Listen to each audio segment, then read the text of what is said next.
할렐루야. 많이 피곤하실 텐데 또 이 밤에 하나님 보고 싶어서, 하나님 만나고 싶어서, 말씀 듣고 싶어서 오신 여러분들을 주님의 이름으로 축복합니다. 오늘 누가복음 4장 31절로 44절 말씀인데요, 우리가 앞에서 지난주에 30절 이하로 봤는데, 예수님의 공생애를 시작하시면서 복음을 전하셨던 그 주 무대가 어디였죠? 복음을 전하셨던 장소, 주 무대, 그것은 회당이었죠. 지역은 주로 이제 갈릴리 지역에서 대부분 하셨지만, 그 어느 장소에 가시면 그곳에서 복음을 전하는 거. 우리가 이제 예를 들어서 오늘 수요일, 매주 수요일에 이제 우리 어디죠? 버스 정류장에서 하잖아요. 그게 거점이라고 하거든요. 거점. 그게 전도의 거점이라고 하는데, 거점이라는 말이 정확할 것 같네요. 바울이 복음을 증거했던 거점은 어디를 중심으로? 회당, 그렇죠? 회당을 중심으로 이제 복음을 전했죠. 우리 44절도 그렇게 오늘 결론을 맺고 있어요. 44절 읽어볼게요. 시작. 갈릴리 여러 회당에서 전도하시더라. 정확하게 다시 한번 나왔죠. 지역은 주로 어디? 갈릴리 지역. 그리고 거점은 회당이었죠. 지난주에 우리가 봤던 것은 예수님께서 예수님의 고향이었던 어디요? 나사렛 회당에서 이제 복음을 전하셨다면, 오늘은 똑같은 갈릴리 지역이지만 어디요? 가버나움에서 이제 가버나움 회당에서 복음을 증거하시고, 그곳에서 있었던 작은 에피소드와 연관된 그런 사건이 진행이 되고 있습니다. 그래서 31절은 정확하게 가버나움을 직시를 하고 있네요. 31절 읽습니다. 갈릴리 가버나움 동네에 내려오사 안식일에 가르치심에 그랬습니다. 그래서 오늘 이제 전체 우리가 44절까지 읽었지만, 회당에서 있었던 사건은 31절부터 37절까지 이게 회당에서 있었던 일이고, 이후에 38절부터는 이제 시몬 베드로의 장모를 고치는 사건, 그리고 그 지역에서 병들고 귀신 들린 자들이 이제 몰려들었을 때 그를 이렇게 고쳐주신, 축사하신 사건, 이것들이 같이 이제 진행이 되고 있는데, 여러분, 지난번에 이 나사렛에서 예수님이 회당에서 복음을 증거하시다가 여러분 좋게 끝났어요? 아니면 굉장히 안 좋게 끝났어요? 기억나세요? 예수님이 나사렛에서 복음을 증거하다가 잘못하면 그냥 참변을 당해서 돌아가실 뻔했어요. 굉장히 위험한, 그냥 복음을 증거하자마자, 공생애를 시작하자마자 이게 만만치가 않은 그런 일이 시작됐죠. 그게 28절 29절입니다. 시작. 회당에 있는 자들이 이것을 듣고 다 크게 화가 나서 일어나 동네 밖으로 쫓아내어 그 동네가 건설된 산 땅 낭떠러지까지 끌고 가서 밀쳐 떨어뜨리고자 하되, 아무래도 이 나사렛이라는 동네가 이렇게 약간 높은 지역에 있었나 봐요. 그리고 옆에는 이제 낭떠러지가 있고, 예수님을 끌고 간 거예요. 화가 나가지고. 그래서 이제 어떻게 해요? 한 발만 밀쳐 떨어뜨리면 예수님은 어떻게 되는 거예요? 죽는 거죠. 근데 거기에서는 아주 간단하게 끝났죠. 아마 이것은 하나님께서 역사하셨겠죠. 예수님이 그들 사이로 그냥 지나가셨다. 아마 그들의 모든 사람들이 눈을 막아버리고 예수님이 하나님의 신적인 구원을 경험하신 것 같아요. 여러분, 이런 일이 있으면 우리가 그렇잖아요. 나가서 복음을 증거하는데, 오늘도 그래요. 이제 지나가는 버스나 택시, 지나가는 행인들, 사람들뿐만 아니라 버스 기사나 택시 기사들에게도 복음을 증거하거든요. 어떤 일이 있어요? 하면은 어떤 분들은 아이고 수고하십니다, 잘 받아주시기도 하지만, 또 어떤 분들은 아주 그냥 쌩하고 막 화를 내면서 뭐 하는 짓이냐고 하면서 이렇게 그냥 탁 이런 지하에 거절하는 분들이 있죠. 안 해봐서 모르시겠어요? 다음 주 수요일 날 나오세요. 그러면 이렇게 전도를 하는데, 그런 경험을 하고 나면 어때요? 그래, 다시 힘내서 해야지. 그런 마음이 생겨요? 아니면 주춤이 돼요? 제가 지금 영어를 하고 있나요? 프랑스 말을 하고 있나요? 안 해봐서 모르겠어요. 저도 마찬가지예요. 저도 이제 전도를 할 때가 있는데, 전도를 하다 보면 이렇게 막, 옛날에 서울에서 그런 경우가 있었어요. 뭐 서울만 그런 게 다 그래요. 전도를 하면 전도지를 눈앞에서 빡빡 찢어가지고 확 날리고 가는 사람들이 있거든요. 그럼 전도하고 싶은 마음이 생겨요, 안 생겨요? 마음이 다운이 되죠. 괜찮아요. 그렇다고 얘기해도 돼요. 자, 마음이 다운이 돼요, 엄청 돼요, 많이 돼요? 그래요. 그럼 이게 사람의 마음이잖아요. 예수님도 뭐 똑같은 인간 성정을 가지셨으니까. 그러면은 조금 주춤하실 수도 있고 또 자중하실 만도 한데, 그러나 오늘 모습을 보면 그런 거는 전혀 없어요.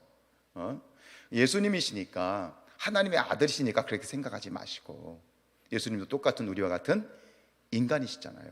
그런 측면으로 봤을 때 예수님에게서는 전혀 주춤하는 모습이 보이지 않아요. 왜요? 그것이 당신이 하셔야 될 일이고 그것을 위해서 오셨고 여전히 열정적으로 복음을 증거하시는 모습을 발견하게 되지요. 이걸 뭐라고 말하냐? 영적 직진 본능이다 라고 말할 수 있을 것 같아요. 그래서 우리 뒤에서 이제 어떤 이야기가 나오냐면, 이제 가버나움에서 예수님이 놀라운 기적을 베푸시고 병자들을 고치시고 또 귀신을 쫓아내시니까 사람들이 예수님을 붙잡아요. 한 더 있자고, 가지 말라고. 예수님 떠나려고 하니까 붙잡아서 가시지 말라고. 그때 예수님이 이렇게 말씀하시죠. 43절에서 시작. 예수께서 이르시되 내가 다른 동네들에서도 하나님의 나라 복음을 전하여야 하리니 나는 이 일을 위해서 보내심을 받았노라. 여러분, 예수님께서는 결국 흑암에 매여 있는 백성들에게 진리의 복음을 증거하시고 구원하시기 위해서 이 땅에 오셨죠. 그죠? 그리고 그 결과가 지금 우리인 거고. 아멘이죠? 예수님이 이 일을, 당신이 오신 이유에 대해서 정확하게 말씀하시는 거예요. 나는 이 일을 위해서 보내심을 받았다. 거꾸로 얘기하면 나는 이 복음, 천국 복음, 영생의 복음, 해방의 복음, 구원의 복음을 전하기 위해서 나는 이 땅에 왔다 라고 이렇게 정확하게 당신의 존재 이유를 고백을 하시고 그렇게 행동을 하시는 것처럼, 역시 우리도 예수님의 제자된 우리도 마찬가지죠. 여러분, 이것은 예수님만이 아니라 이 사명은 우리 모든 그리스도인들에게도 동일한 사명인 줄로 믿습니다. 우리가 부름을 받아서 구원받은 백성이 됐지만 세상으로부터 부름을 받아서 우리가 교회 안에, 공동체 안에 있어요. 세상으로부터 부름을 받아서 여기서 우리가 구원받은 천국 백성으로서 이렇게 신앙생활을 하는데, 그것을 끝나는 것이 아니라 우리는 다시 세상으로 파송되는 존재예요. 아멘. 여러분들이 오늘 예배당에 왔어요. 예배를 드리고 또 하나님 음성을 듣고 만남을 가지고 말씀을 들어요. 성령 충만하죠. 말씀 충만, 성령 충만, 기도 충만, 성령 충만. 그래서 우리가 예배를 통해서 이제 성령이 충만한데 이것으로 끝나면 안 되는 거예요. 세상으로부터 우리가 부름을 받았지만 다시 우리는 세상으로 어떻게 하는 거예요? 나가는 동시에 파송되는 거예요. 아멘. 이게 제자예요. 제자는 세상으로부터 부름 받아서 다시 세상으로 파송되는 존재, 이거죠. 예수님이 말씀하신 나는 이 일을 위해서 보내심을 받았다라는 말씀을 오늘 우리는 이 교회에서 다시 우리의 삶의 자리로 나아갈 때 이 말씀을 마음에 또 우리의 심령 가운데 되새겼으면 좋겠습니다. 다시 나는 이 일을 위해서, 어떤 일요? 하나님의 나라 복음을 전하는 일을 위해서 나는 보내심을 받았다 라고 결단하고 선포하고 세상 가운데 나갈 수 있기를 축복합니다. 예수님의 고백과 사명은 나의 고백이야, 나의 사명이다. 아멘입니까? 그것을 고백하는 것이 그리스도인이죠. 사도행전 1장 8장 우리가 너무나도 잘 아는 말씀처럼 성령이 너에게 임하시면 너희가 권능을 받고 예루살렘과 온 유대와 사마리아와 땅 끝까지 이르러 복음을 증거라고 하셨고, 마태복음 28장 마지막 절 말씀, 너는 가서 뭐하라? 제자를 삼으라고 했잖아요. 그래서 사도행전 1장 8절에 가서 예루살렘과 온 유대와 사마리아 땅 끝까지 가서 복음을 증거라고 했는데, 그러면 땅 끝, 그 말씀에 우리가 순종한다면 땅 끝으로 가야 되겠죠. 그렇죠? 그럼 우리가 가야 될 땅 끝은 어디일까요? 아무리 생각 안 해보셨어요? 주님이 말씀하셨으면 순종해야죠. 아무도 아멘을 안 하네? 땅 끝으로 가야죠. 또 아멘 안 하네. 그래서 이제 이것을 이제 어떤 뭐 선교 단체들은 그 땅 끝을 뭐 북한이라고 얘기하는 분도 계시고요. 그 땅 끝을 뭐 예를 들어서 예루살렘, 다시 복음이 돌아갔잖아요. 복음이 시작된 예루살렘에서 다시 돌아가면 끝이 어디야? 예루살렘이다. 이렇게 그래서 예루살렘이 땅 끝이다라고 얘기하기도 하고요. 뭐 어떤 사람들은 뭐 각자의 뭐 옛날에 누구야 조용기 목사님 같은 경우는 뭐 일본이 땅 끝이다 뭐 이렇게 말씀하시기도 했는데, 근데 어느 날 제게 아주 오래전에 주셨던 그 묵상은 뭐냐면 땅 끝은 어떤 지점, 일정한 지점이 아니라는 거예요. 이건 저에게 주신 마음이에요. 그건 뭐냐면 땅 끝은 내 삶의 마지막 순간에 딛고 서 있는 그것이 땅 끝이야. 그러니까 지금 현재 시점으로 봤을 때 우리의 땅 끝은 어디예요? 정림동이에요. 이곳이 땅 끝이에요. 네. 전 그렇게 마음이 묵상이 되더라고요. 그러니까 어디 뭐 예루살렘 뭐 어디다 북한이다, 물론 우리가 다 선교하고 우리가 기도하고 전도해야 되겠지만 결국 하나님이 주신 마음은 뭐냐면 땅 끝은 내가 서 있는 자리, 지금 내가 서 있는 자리가 바로 땅 끝이다 라는 그런 마음 주셨어요. 어쨌든 간 우리도 마찬가지로 주님처럼 이렇게 고백했으면 좋겠어요. 내가 이 일을 위해서 보내심을 받았다. 하나님 나라의 복음을 전하리라 하는 이 사명을 우리가 함께 감당하는 그런 저와 여러분들 될 수 있기를 주님의 이름으로 축복합니다. 그 회당에서 이제 예수님 말씀을 증거하셨습니다. 여기 지금 말씀을 증거하셨는데요, 이 말씀을 들은 사람들이 예수님의 가르침에 크게 놀라죠. 32절입니다. 시작. 그들이 그 가르침에 놀라니 이는 그 말씀에 권위가 있었다. 설교자로서 이 말씀이 정말 사모가 돼요.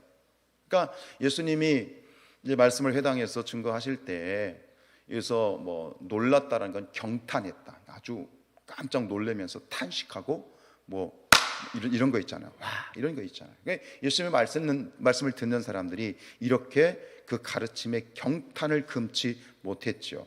이와 똑같은 그러한 평행 그 본문인 마가복음 1장에는 이렇게 되어 있어요. 시작. 무사람이 그의 교훈에 놀라니 이는 그가 가르치는 것이 권위 있는 자와 같고 서기든 관들과 같지 아니하매라. 역시 그 말씀은 권위가 있었어요.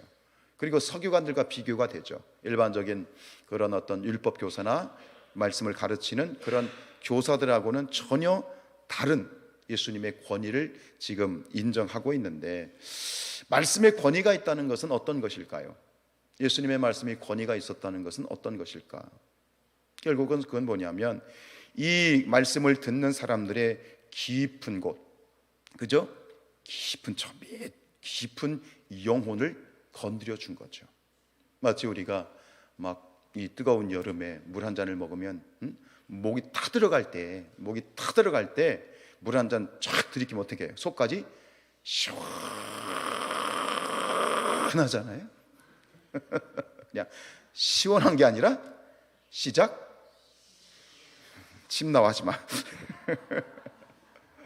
이제 그런 예수님의 정말 깊은 샘물 같은, 그래서 성령이 임하시면 저 내 깊은 곳에서, 그죠? 깊은 곳에서 이제 우물이 터져 나오는 것 같은 그런 은혜를 받은 것이지요.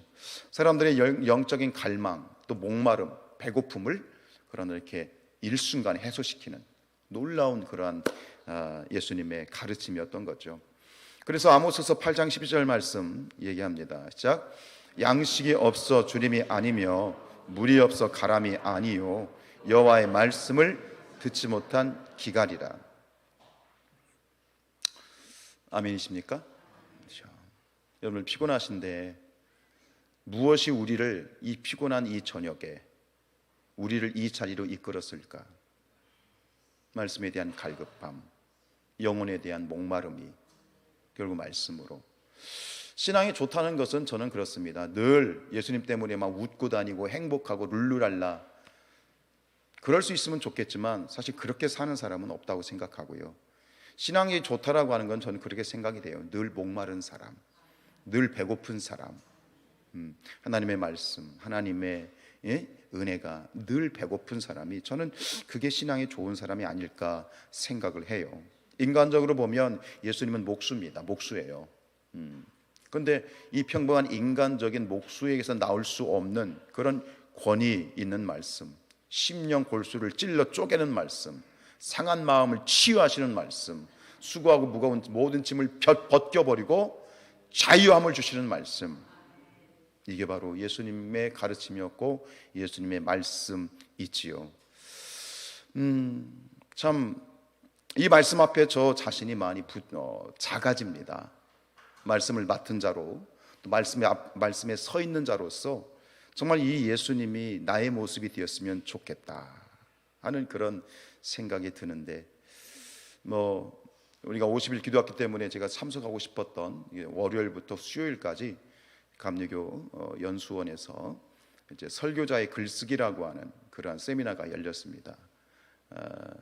김영봉 목사님, 그리고 우리가 이제 창립 기념 성회를 인도하실 김기성 목사님, 청파교회 그 목사님이 이제 이렇게 세미나를 2박 3일 동안 인도하시면서 이제 그 설교자의 글쓰기에 대한 깊은 또 세미나를 오늘 끝났는데 참여하고 싶었는데 제가 좀 거리가 가까우면 이렇게 출퇴근이라도 해서 갔다 오고 싶었는데, 결국 이 말씀을 드린 이유는 뭐냐면 늘 부족함을 느끼니까, 부족함 정도가 아니라 정말 때로는 쥐구멍이라도 들어가고 싶을 정도로 정말 제 자신이 초라함을 느끼니까 오늘 이 예수님의 모습은 정말 저에게는 모델이죠.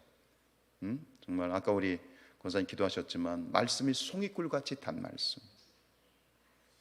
듣는 자도 송이꿀 같고 전하는 자도 송이꿀 같고. 여러분, 말씀에는 문제가 없지요. 말씀은 완벽하죠. 그런데 뭐가 문제죠? 말씀을 전하는 자가 문제고, 근데 말씀을 전하는 자만 문제는 아니에요. 말씀을 듣는 자도 문제예요. 말씀을 말씀으로 듣지 못하는, 이거를 걸러내서 듣는 그런 문제가 되거든요. 사람은 듣고 싶은 것만 듣고 내가 가지고 있는 틀을 벗어나면 그 말씀에서 제외시키려고 하는 그런 또 듣는 자들의 문제도 있고요. 또 그 말씀을 또 삶에 실행하는 자의 문제가 있는데, 우리가 말씀을 전하는 이나 듣는 이나, 오늘 이 모든 회당에서 다 이런 일이 일어났지만 정말 주님의 말씀에 경탄하고 서로 경탄하고 그 말씀 안에 깊이 빠지는, 정말 말씀의 은혜 안에 우리가 침잠하는 그러한 우리 성산교회 예배가 되었으면 좋겠고, 기도해 주십시오. 정말 부족합니다. 정말 부족합니다. 이렇게 다른 분들 설교를 가끔 유튜브나 이렇게 들어보면, 야, 정말 잘한다. 그대 앞에 서기만 하면 난 왜 이렇게 작아지는가? 이렇게 굉장히 작아져요. 결국 어떻게 하겠습니까? 제가 여기 담임 목사로 서 있으니 방법은 하나밖에 없습니다. 기도해 주셔야 됩니다. 기도해 주시고, 결국은 설교는 기술의 문제도 들어가겠죠. 기술의 문제도 들어가는데, 근데 궁극적으로 설교는, 하나님의 말씀은 기술의 문제는 아닌 것 같아요. 그거보다는 목회자, 설교자의 영성의 문제고, 그렇죠? 설계자의 어떤 이 삶의 문제와 직결되어 있기 때문에, 끊임없이 저도 인간이다 보니 육신의 정욕, 안목의 정욕, 이생의 사랑에 늘 이렇게 휘말리고 쓰러지고 낙심하고 절망하고 하는 것이 저도 인간이다 보니, 그런 모습 가운데 말씀을 증거하다 보면 제가 굉장히 죄송할 때가 있어요. 왜냐하면 제 자신이 은혜가 안 되고 제 자신이 확신 가운데 서지 못한데, 말씀이기 때문에 증거해야 될 때는 등에서 식은땀이 줄줄 흐를 때가 있습니다. 여러분, 기도해 주십시오. 여러분들이 저를 위해 기도해 주는 것은 결국 누구를 위한 기도예요? 여러분들을 위한 기도고, 이 공동체를 위한 기도고, 그리고 교회가 부흥할 때의 특징 중에 하나는 말씀이 강성해져 갔습니다. 말씀을 듣는 자들이 그 말씀 가운데 은혜를 받고, 그것은 설교자의 어떤 능력이 아니라 성령의 능력이라고 생각합니다. 왜요? 하나님의 말씀은 성령의 검이지 않습니까? 성령의 검인 하나님의 말씀이 강단에서 제대로, 그리고 저도 그렇지만 우리 전소님도 그렇고, 우리가 말씀을 맡은 자들이, 말씀을 전하는 자들이 정말 깨어 있어 정말 이 말씀의 은혜가, 오늘 예수님이 말씀을 듣고 많은 사람들이 경탄했던 것처럼 우리 함께 경탄할 수 있는 그런 예배, 그런 설교, 하나님 말씀 될 수 있기를 함께 기도해 주시기를 부탁을 드립니다. 자, 이렇게 이제 말씀을 은혜스럽게 증거하고 있는데, 그런데 갑자기 변수가 발생했습니다. 작은 소란이 일어났지요. 그것은 그 회당에 귀신 들린 사람이 하나 있었나 봐요. 그 귀신 들린 사람이 갑자기 발작을 일으킨 겁니다. 33절 말씀입니다. 시작. 회당에 더러운 귀신 들린 사람이 있어 크게 소리를 지르는 거죠. 갑자기 이렇게 있는데, 그렇잖아요. 누가 이렇게 설교하는데 누가 갑자기 일어나가지고 막 소리를 지르면 예배가 완전히 깨져버리잖아요. 근데 그것도 귀신 들린 그런 자였죠. 이 귀신 들린 사람이 갑자기 소리를 지릅니다. 뭐라고 말합니까? 34절 시작. 아, 나사렛 예수여, 우리가 당신과 무슨 상관이 있습니까? 우리를 멸하러 왔나이까? 나는 당신이 누구인 줄 아노니 하나님의 거룩한 자니이다. 여러분, 도둑이 제발 저리는 거거든.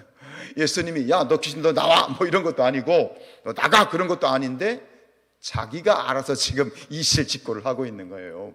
도둑이 제발저린 거지. 귀신이 지금 예수님의 권위 있는 말씀 앞에 스스로 두려움을 느끼면서 스스로를 드러내버리는 그런 자충수를 두고 있는데, 여기서 우리가 주목해야 되는 건 뭐냐면 귀신이 뭐라고 얘기하냐면 내가 당신을 안다라고 얘기하고 있어요. 여러분, 예수님을 아세요? 아멘은 하지만 왠지 지금 2초가 늦었어요. 그죠? 근데 이 귀신은 예수님 나는 당신을 안다 그러면서 당신은 누구다? 하나님의 거룩한 자다 이렇게 이야기를 하고 있는데, 이와 똑같은 패턴의 사건이 또 뒤에서 발생해요. 그죠? 오늘 이 가버나움에서 이제 귀신 들린 자들을 안수하여 축사할 때 그 귀신들이 나가면서 또 똑같은 반응을 보이고 있지요. 41절이에요. 시작. 여러 사람에게서 귀신들이 나가며 소리 질러 이르되 당신은 하나님의 아들입니다. 스탑. 똑같아요. 귀신들이 나가면서 소리를 질러 얘기합니다. 당신은 하나님의 아들입니다. 그러니까 위에서 얘기했던 당신은 하나님의 거룩한 자입니다 라는 말은 당신은 하나님의 아들입니다는 얘기고, 그럼 계속 읽어봅시다. 예수께서 꾸짖으사 그들이 말함을 허락하지 아니하시니 이는 자기를 그리스도인 줄을 알미었다는 거예요. 그러니까 하나님의 아들입니다, 거룩한 자입니다 라는 말은 당신은 누구입니다? 그리스도입니다 라는 것을 정확하게 알고 있어요. 이런 걸 뭐라고 말하죠? 귀신같이 안다는 얘기예요. 귀신같이 안다. 지금 예수님이 누구신지를 사람들은 몰라요. 아직 몰라요. 누구도 몰라요. 근데 누구는 알아? 귀신은 알고 있어요. 귀신이 귀신같이 예수님을 지금 알아보고 있어요. 그러면 예수님을 정확하게 알고 있는, 인식하고 있는 이 귀신들은 구원을 받아야 되잖아요. 그렇죠? 구원을 받아요? 못 받아요? 구원을 받지 못하죠. 오히려 심판을 받죠. 그래서 이 귀신의 존재는 예수님에 대한 정확한 지식을 가지고 있어요. 예수님이 누구신지를 알고 있어요. 예수님은 하나님의 아들이고 거룩한 자이시고 메시아 그리스도이십니다를 인정을 하고 있고 알고 있어요. 그 지식의 기초에서 정확하게 고백하고 있죠. 그러나 그 귀신은 그렇다고 구원받지 못해요. 본질적으로 귀신은 악한 존재이기 때문에도 그렇지만, 그런데 그 예수님을 주로 자신의 주, 나의 주님, 나의 주로 믿질 않죠. 나의 주로 인정하지 않죠. 그리고 말씀대로 행해요, 안 행해요? 순종하지 않죠. 당신은 예수님이십니다. 하나님의 아들이십니다. 그럼 우리가 예수님을 영접한 것처럼 나의 주인이 되어 주셔서 내 안에 들어오셔서 그 예수님을 나의 주님으로 우리는 뭐 했죠? 영접했죠. 근데 귀신은 예수님을 영접하지 않고 말씀대로 살지 않는 거죠. 여기서 다른 거죠. 이게 누구의 믿음? 이걸 무슨 믿음이라고 얘기하느냐? 이것을 귀신의 믿음이라고 얘기해요. 근데 오늘 우리가 이 부분에서 좀 정확하게 짚고 넘어가야 될 건 뭐냐면, 이와 같은 귀신의 믿음을 가진 성도들이 있다라고 하는 거예요. 우리가 서당계 3년이면 뭐죠? 풍어를 읊고요. 분식집게 3년이면 라면을 끓여요. 교회에서 신앙생활하다 보면 듣는 풍월이 있기 때문에 어쨌든 알아요. 예수님이 누구신지 배움과 연구를 통해서 예수님이 누구신지는 잘 알고 있어요. 그러나 그 예수님을 내 인생의 주인으로 영접하지 않고 사실 예수님의 말씀에 순종하지도 않는 거죠. 그래서 야고보서 선지자는 이렇게 얘기했죠. 2장 19절에서 시작. 내가 하나님은 한 분이신 줄을 믿느냐? 잘하는도다. 귀신들도 믿고 떠느니라. 여기서 귀신들이 믿는다라는 것은 안다라는 거예요. 지식적으로 안다는 거예요. 여러분, 우리가 예수님에 대한 올바른 지식을 갖는 것이 중요하죠. 호세아서 4장 6절에 보면 내 백성이 지식이 없으므로 망하였다 그랬거든요. 그러니까 우리가 주님에 대한 정확한 말씀으로, 정말 선명한 말씀으로 예수님에 대한 지식을 정확하게 가져야 되겠죠.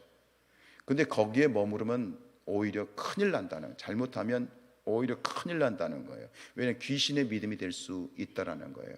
다시 한번 우리가 점검하는 것은 아는 것에 그치는 것이 아니라 진정 주님을 사랑하고 주님을 경배하고, 그리고 결정적으로 주님은 나이보다 주인이시다. 우리가 주님 주님 하잖아요. My Lord, my Lord, 주님. 주인님이란 뜻이에요. 주인님.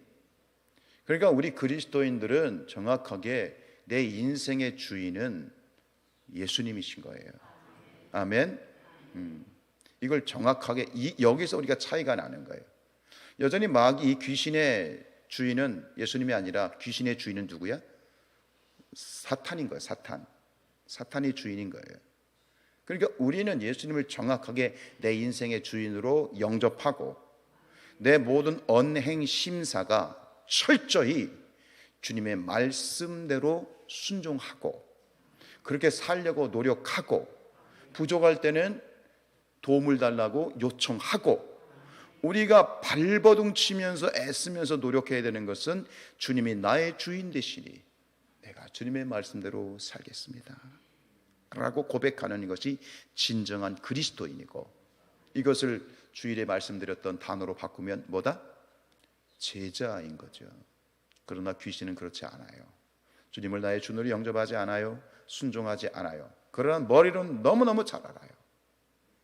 여러분, 머리에 머무르는 신앙이 아니라, 믿음이 아니라 가슴으로, 그리고 우리의 언행으로 행동되어지는 그 믿음만이 귀신의 믿음이 아닌 진정한 참된 믿음의 제자들이 되어질 줄로 믿습니다. 그래요. 이게 제자죠. 제자. 그런 참된 믿음, 물론 우리가 다 그런 믿음 가운데 계시겠지만 다시 한번 우리가 오늘 이 밤을 통해서 점검해 봅시다. 한번 묵상해 보십시다. 정말 내 삶의 모든 부분이, 정말 부분에 있어서 예수님이 기준이 되고 있는가? 진리가 되고 있는가? 그렇지 않으면, 잘못하면 우리의 믿음이 점점 귀신의 믿음으로 변질될 수 있으니까요. 우리의 믿음이 참된 믿음으로 인정받는 그런 믿음이 될 수 있기를 주님의 이름으로 축복합니다. 그래서 예수님이 그렇게 이 귀신이 발작을 하니 예수님이 가만히 계시겠어요? 너 요놈 잘 만났다. 너 오늘 죽어봐라. 그래가지고 이제 예수님이 거기서 바로 축사를 행하시죠. 35절입니다. 시작.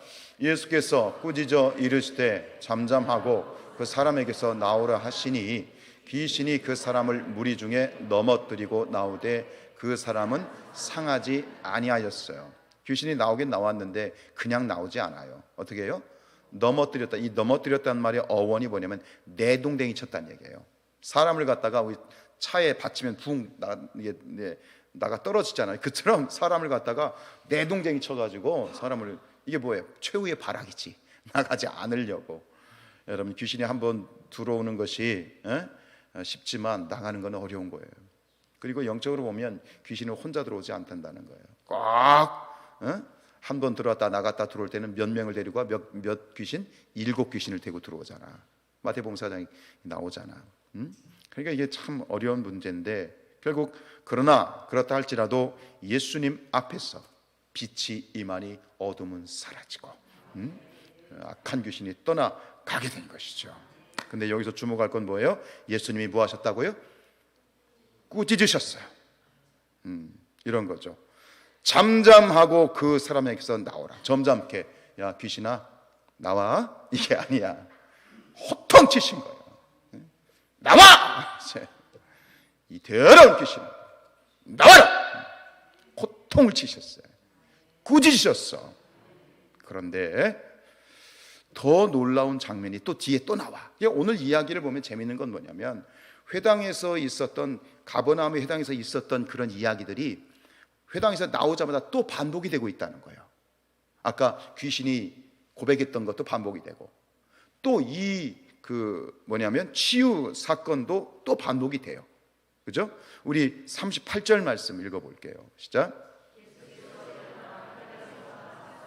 시몬의 집에 들어가시니 시몬의 장모가 중한 열병을 앓고 있는지라 사람들이, 이번에 이제 베드로의 장모가 이제 그 가버나움에 가면 그 베드로의 장모 집이라고 해가지고 다 이렇게 기념관처럼 만들어 놓은 데 있거든요. 일단 그 집에 들어가셨는데 열병을 앓고 있는데 뭐죠? 그 열병이 단순한 열병이 아니었던 것 같아요. 39절로 갈게요. 진짜 예수께서 가까이 서서 열병을 꾸짖으신데 병이 떠나고 여자가 곧 일어나 그들에게 수종드니라. 여러분 여기서 아주 중요한 그러한 차이, 놀라운 걸 발견할 수 있어요. 예수님이 지금 무엇을 꾸짖고 있어요? 귀신을 꾸짖고 있는 게 아니고 뭐를? 병을 꾸짖고 있어. 여러분 여기서 놀라운 걸 발견하셔야 돼요. 귀신들 뿐만 아니라 그 질병에 대해서 직접 꾸짖고 계신 거예요. 열병아 떠나 가라! 근데 이것은 그냥 단순한 축사의 개념이 아니라 꾸짖으셨다는 거예요. 그러니까 그 열병의 근원이 어디서 왔다는 얘기예요? 마귀에게서 왔다는 얘기거든요. 그러니까 이걸 인격적으로 꾸짖고 있는 거거든요. 이런 기도를 무슨 기도라고 얘기하느냐? 이거를 그 헤브니 처치 사역을 하시는 손기철 장로가 뭐라고 얘기했냐면, 이걸 왕의 기도다, 이렇게 이야기를 했어요. 여러분, 귀신에 대해서만 우리가 꾸짖고 축사하는 것이 아니라 문제를 향해서, 질병을 향하여 직접 꾸짖고 선포하고 그리고 결박하여 내쫓는 기도, 이것은 누가 그렇게 하셨어요? 여기서 우리가 발견할 수 있기를 원합니다. 우리도 그렇게 하라는 거예요. 하라는 거예요. 이 놀라운 예수님의 이 왕의 기도를 우리가 가지고 포기하지 말고 계속해서 선포 기도하라는 거예요. 우리가 기도의 방법을 통해서 지난번에 봤죠? 무슨 기도? 선포 기도에서 봤죠. 여러분, 예수님께서 우리에게도 동일한 권세를 주셨다는 사실을 오늘 확인합시다. 요한복음 14장 12절입니다. 시작. 내가 진실로 진실로 너에게 이르노니 나를 믿는 자는 내가 하는 일을 그도 할 것이요 또한 그보다 큰 일도 하리니 이는 내가 아버지께로 감이라. 저 개인적으로 굉장히 좋아하는 말씀이에요. 내가 너에게 말한다. 이 진실로 진실로, 아멘 아멘이거든요. 아멘 아멘. 진실로 진실로 내게 이르노니 나를 믿는 자는, 여러분 예수님 믿으시죠? 여러분들입니다. 나입니다. 우리입니다. 우리는 예수님이 하는 일을 우리도 할 것이다. 할 것이다. 예언이에요. 할 것이다. 그리고 그보다 더 큰 일, 즉 예수님이 당신이 하셨던 일보다도 더 큰 일을 할 것이다. 축복합니다. 우리 성산교회가 예수님이 말씀하신 이 말씀이 우리 가운데 성취되어질 수 있기를 축복합니다. 어쨌든 간 예수님도 그렇게 사역하셨지만 표적과 기사를 통해서 복음을 증거하셨잖아요. 저는 마찬가지라고 생각해요. 너무 그런 쪽에 은사운동, 축사운동 거기만 쫓아다니는 것이 아니라 우리의 일반적인 예배, 수 예배, 새벽 예배, 주일 예배, 목장 예배, 모든 우리의 모임 가운데 이런 일들이 일어나는 거예요. 어떤 특정한 기도원이 아니야. 특정한 어떤 은사받은 목사나 기도 원장이 아니라 분명히 말하고 있잖아요. 나를 믿는 자는 있죠. 모든 그리스도인들에게는 이러한 능력과 은사가, 이런 일이 일어날 수 있다는 거예요. 우리 가운데 이런 일이 있길 축복해요. 그러면서 13절에 이렇게 말씀하시죠. 시작. 너희가 내 이름으로 무엇을 구하든지 내가 행하리니 이는 아버지로 하여금 아들로 말미암아 영광을 받으시게 하려 함이라. 이게 무슨 말씀이냐면 우리가 12절에서 얘기했던 것처럼 이런 일을 하게 될 거야. 그런데 예수 그리스도의 이름으로 우리가 왕의 기도를 드리고 축사를 하고 꾸짖고 말이죠, 선포하는 것을 우리가 그렇게 하면 하나님이 기뻐하신다는 얘기예요.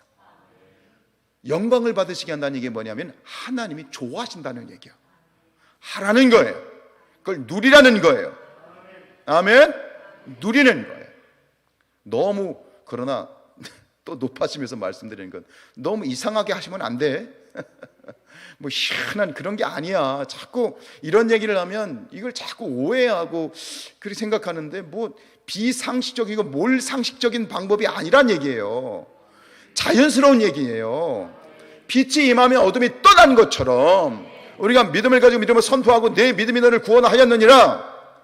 믿음으로 정상적인 예배 시간이 말이죠, 이 시간도 말씀을 듣다가 조곤조곤히 말씀을 듣다가도 성령이 임하시면 치유가 일어나는 거예요.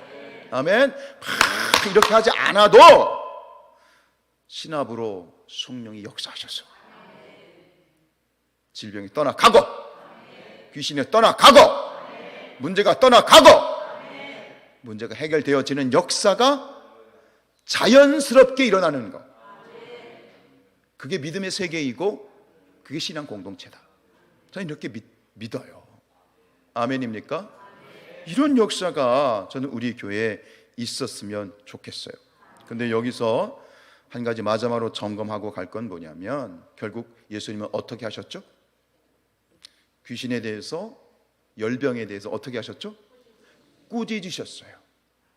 꾸짖으셨어요. 그러니까 적극적으로 너희는 마귀를 대적하라, 그리하면 피하리라. 적극적으로 여러분 그렇게 꾸짖으셨으면 좋겠어요.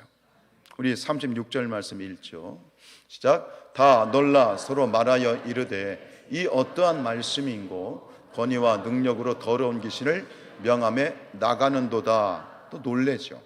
근데 이것을 공동번역으로 보면 조금 더 의역이 잘 되어 있어요. 공동번역으로 볼게요. 시작.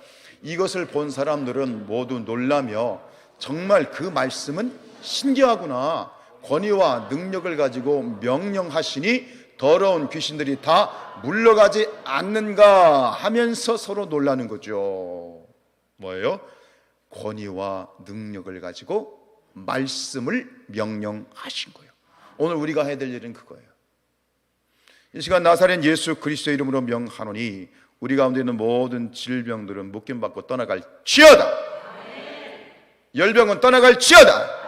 우울증은 떠나갈지어다. 관절염은 떠나갈지어다. 모든 공황장애 떠나갈지어다. 모든 뇌졸중은 떠나갈지어다. 선포하는 거예요. 질병에 대해 직접 선포하는 거죠. 여러분 이거를 은사주의나 이렇게 생각하지 마세요. 오늘 예수님이 그렇게 하고 계시잖아요. 이걸 특별한 어떤 비상식적이고 그런 형태로 하는 게 아니야.